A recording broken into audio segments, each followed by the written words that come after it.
So let's consider the hypothesis we tested last time, which was that the mean population age was equal to 21. And the alternative hypothesis was the mean age was different from 21. Now, thanks to the central limit theorem, we know that under the null, that means assuming the null is correct, X bar will be distributed normally with mean mu, so of mu age, and variance sigma squared divided by n. Now, remember in a previous video, we saw how we can standardize any variable. And the way we standardize a variable is just by subtracting the mean and dividing by the standard deviation. Okay, so here we could do exactly the same thing. So I subtract the mean, mu, so x bar minus mu divided by the standard deviation. So if this is my variance, sigma squared divided by n, my standard deviation is going to be sigma divided by square root of n.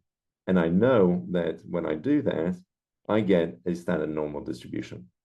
Okay, so this will be distributed normally with mean 0 and variance 1.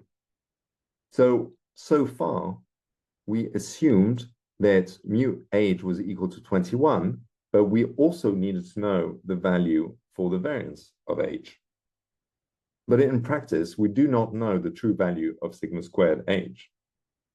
So we estimate the population variance sigma squared age with the sample variance s squared age, okay? And notice that for the population, we use Greek letters, and then for the sample, we use normal letters. Okay, so how do we estimate the population variance with the sample variance? Well, remember that the sample variance equation is s squared age is equal to 1 over n minus 1 times the sum from I is equal to 1 to n of xi minus x bar age, the whole thing squared, right? So that's just the regular definition of the sample variance. So now, with the estimated variance of x bar age is s squared age, so the estimated variance divided by n, okay?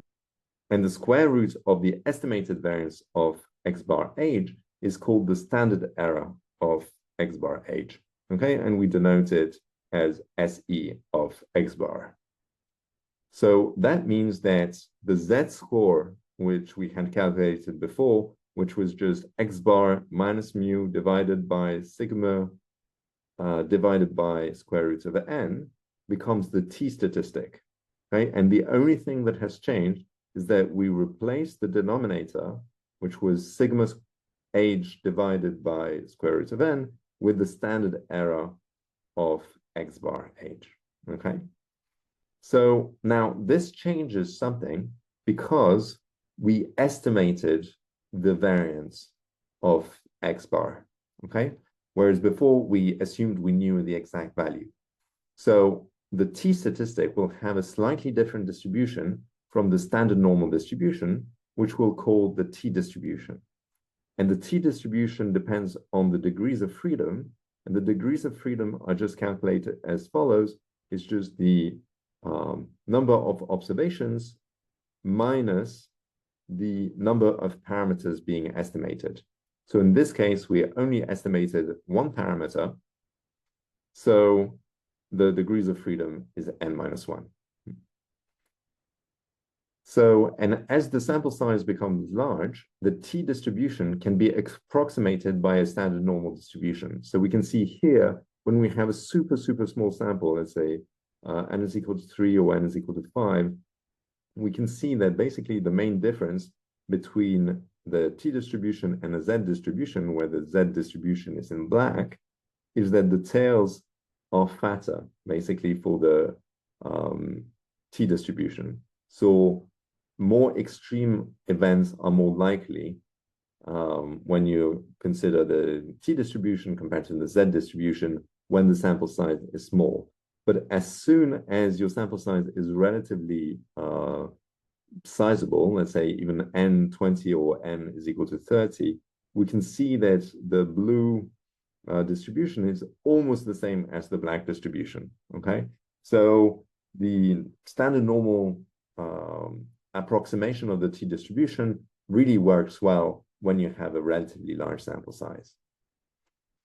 Now, in the example that we looked at, the sample size was actually pretty large. It was n is equal to 552, so the normal approximation works really well in this case.